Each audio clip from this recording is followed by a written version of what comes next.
സേനാപതി വേണു 400 കടക്കുമോ എന്ന ചോദ്യത്തിന് അത് അല്പം കൂടിയ കണക്കാണ്. എങ്കിൽ പോലും തികഞ്ഞ ആത്മവിശ്വാസമല്ലേ പ്രധാനമന്ത്രി നരേന്ദ്രമോദി പ്രകടിപ്പിച്ചത്?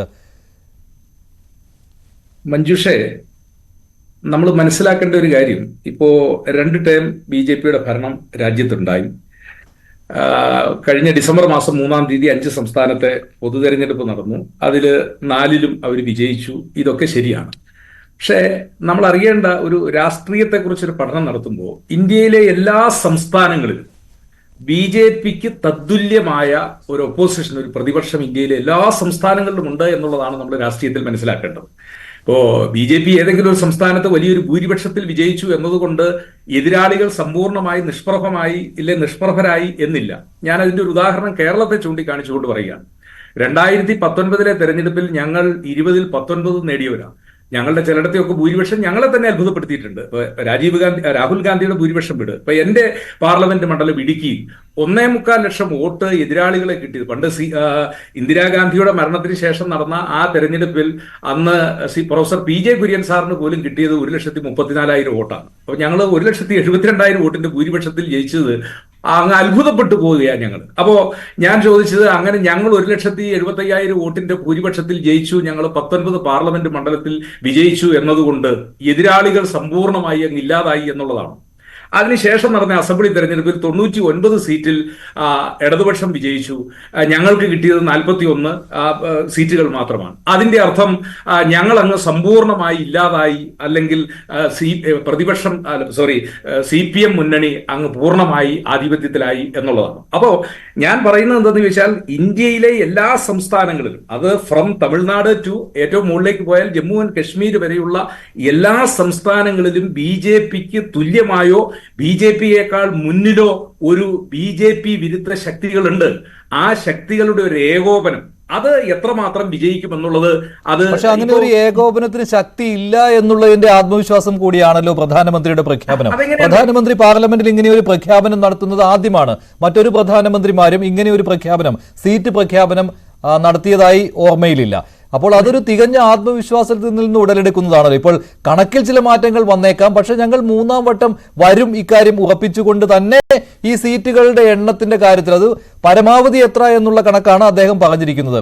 എങ്ങനെ കണക്ക് കൂട്ടിയാലും ഇന്ത്യ എന്നുള്ള മുന്നണിക്ക് BJP-ക്ക് ഒപ്പം എത്താൻ സാധിക്കുകയില്ല എന്ന് നമുക്ക് മനസ്സിലാക്കാൻ കഴിയുന്നതല്ലേ ഉള്ളൂ. കാരണം അത് യോജിച്ചു നിൽക്കുന്ന ഒരു സംവിധാനമല്ല. അല്ല, ഒന്ന് മഞ്ജുഷയെ മനസ്സിലാക്കേണ്ടത്, ഇന്ത്യയുടെ തെരഞ്ഞെടുപ്പ് ചരിത്രത്തിൽ 400-നപ്പുറത്തേക്ക് കടക്കാനുള്ള സൗഭാഗ്യം കിട്ടിയ ഏക പ്രധാനമന്ത്രി എന്ന് പറയുന്നത് രാജീവ് ഗാന്ധി മാത്രമാണ്. 440-ൽ അന്ന് എത്തിയത് ഇന്ദിരാഗാന്ധിയുടെ വധത്തിന് ശേഷം നടന്ന ആ തെരഞ്ഞെടുപ്പ്, ആ ഒരു അനുകൂലമായ ഒരു രാഷ്ട്രീയ സാഹചര്യമാണ്. ബാക്കി തെരഞ്ഞെടുപ്പുകളിലെല്ലാം ഇന്ത്യയിലെ ഏത് പ്രഗത്ഭരും അവരെല്ലാം 400-ന് താഴെ നിന്നിരിക്കുന്ന ഒരു ചരിത്രമേ ഉള്ളൂ. അപ്പൊ ഈ 400 എന്ന് അദ്ദേഹത്തിന്റെ പ്രഖ്യാപനവും, അതിൽ 370 എന്നുള്ള അദ്ദേഹത്തിന്റെ പ്രഖ്യാപനം എന്നൊക്കെ പറയുന്നത്, അതൊരു എതിരാളികളെ ഒന്ന് ഭയപ്പെടുത്തുന്നതിന് വേണ്ടി. ഇപ്പൊ നമ്മള് ഒരിടത്തും ജയിക്കാൻ സാധ്യതയില്ലാത്ത, ഇപ്പോ ഞാൻ പറഞ്ഞത്, പിണറായി വിജയനെതിരെ ധർമ്മടത്ത് മത്സരിച്ച് രഘുനാഥും മീറ്റിംഗിൽ പ്രസംഗിക്കുന്നത് ഞങ്ങൾ പിണറായി വിജയനെ തോൽപ്പിക്കാൻ പോകുന്നു എന്നുള്ളതാണ്. അത് തെരഞ്ഞെടുപ്പിന് മുമ്പ് തന്റെ അണികളെ ഒന്ന് ശക്തിപ്പെടുത്താനും അവരെ ഊർജ്ജസ്വലരാക്കുന്നതിനും വേണ്ടി എല്ലാ രാഷ്ട്രീയ പാർട്ടികളും ആ പ്രഖ്യാപനങ്ങളൊക്കെ നടത്താറുള്ളതാണ്. ഇപ്പോൾ താങ്കളുടെ ഒരു കണക്ക് എത്രയാണ്? എത്ര സീറ്റുകൾ നേടും BJP, എത്ര നേടും NDA മുന്നണി? അല്ല, ഞങ്ങളുടെ ഒരു കണക്കുകൂട്ടൽ എന്ന് പറഞ്ഞാൽ കഴിഞ്ഞ പ്രാവശ്യത്തെക്കാൾ ഒരു ഗണ്യമായ കുറവ് BJP മുന്നണിയിൽ ഉണ്ടാകും എന്നുള്ള കാര്യത്തിൽ തർക്കമില്ല. ഞാൻ മഞ്ജുഷ ഒന്ന് അനുവദിക്കുകയാണെങ്കിൽ, ഈ BJP എന്ന് നിങ്ങൾ പറയുമ്പോൾ BJP മാത്രമല്ല, ആ BJP മുന്നണിയിൽ ഒരുപാട് ഘടകകക്ഷികളും പ്രധാനപ്പെട്ട സംസ്ഥാനങ്ങളുമുണ്ട്. ഉദാഹരണത്തിന് ആന്ധ്രാപ്രദേശിലെ സീറ്റ് വിഭജനം വരുമ്പോൾ BJP അബ്സല്യൂട്ടായിട്ട് അല്ലെങ്കിൽ പൂർണ്ണമായിട്ടും ആന്ധ്രാപ്രദേശിലെ സീറ്റുകൾ മുഴുവൻ BJPക്ക് മത്സരിക്കാനായിട്ട് പറ്റുമോ? അവിടെ YSR കോൺഗ്രസിന്റെ ജഗൻമോഹൻ റെഡ്ഡി നിൽക്കുന്നു. ആ ജഗൻമോഹൻ റെഡ്ഡിക്ക് താഴെ മാത്രമേ BJPക്ക് അവിടെ ഒരു മത്സരത്തിനുള്ള ഒരു സാധ്യതയുള്ളൂ. അതാണ് അവിടുത്തെ സ്ഥിതിവിശേഷം. അവിടെ നിന്ന് നമ്മൾ ആന്ധ്രയിൽ നിന്ന് തൊട്ടപ്പുറത്ത് മഹാരാഷ്ട്രയിലേക്ക് നമ്മൾ കയറി കഴിഞ്ഞാൽ ഏകനാഥ് ഷിൻഡെ കൂട്ടത്തിലുണ്ട്. ഇനിയിപ്പം നാളെ ബാക്കി ഭാവം കൂടെ കൂട്ടത്തിൽ വന്നാലും BJPയെ പോലെ തന്നെ തത്തുല്യമായ BJPയുടെ അതേ ആശയങ്ങൾ പേറുന്ന ശിവസേനയുടെ ഒരു മുന്നണിയുണ്ട്. അവർക്ക് അവരിൽ നിന്ന് ആ സീറ്റ് വിഭജനത്തിൽ വന്നു കഴിയുമ്പോൾ അവിടെയും തർക്കങ്ങൾ വരും.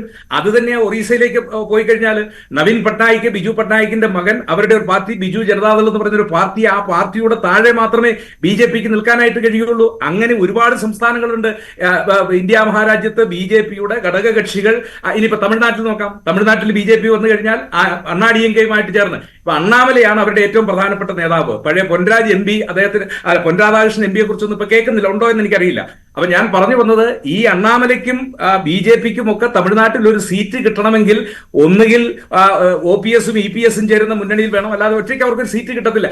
ഇവരിങ്ങനെ ഞങ്ങൾ ഇന്ത്യയിലെ മുഴുവൻ സംസ്ഥാനങ്ങളും ഞങ്ങളുടെ കാൽക്കീഴിൽ നിന്ന് നിൽക്കുമ്പോൾ BJPയുടെ ഘടകകക്ഷിയായ നിങ്ങൾ പറയുന്ന NDA എന്ന് പറയുന്ന മുന്നണിയിൽ BJP മാത്രമല്ല, അവിടെയുമുണ്ട് 26 കക്ഷികൾ. ആ 26 കക്ഷി ഇനി പഞ്ചാബിൽ ചെന്ന് കഴിഞ്ഞാൽ പഴയ ശിരോമണി അകാലിദൾ, ലോങ്കോവാളിന്റെ പാർട്ടി, അദ്ദേഹത്തിന്റെ മകൻ സുഖീന്ദറാണ് ഇപ്പൊ പാർട്ടിക്ക് നേതൃത്വം കൊടുക്കുന്നത്. അവരുടെ താഴെ അവർ കൊടുക്കുന്ന സീറ്റ് മാത്രമേ പഞ്ചാബിൽ ഇവർക്ക് ജയിക്കാൻ പറ്റത്തുള്ളൂ. അത് ഞങ്ങളും ആം ആദ്മി പാർട്ടിയും കഴിഞ്ഞതിന് ശേഷം വരുന്ന ഒരു ശക്തി, 4ാമത്തെ ശക്തിയായിട്ട് BJP ഉള്ളൂ.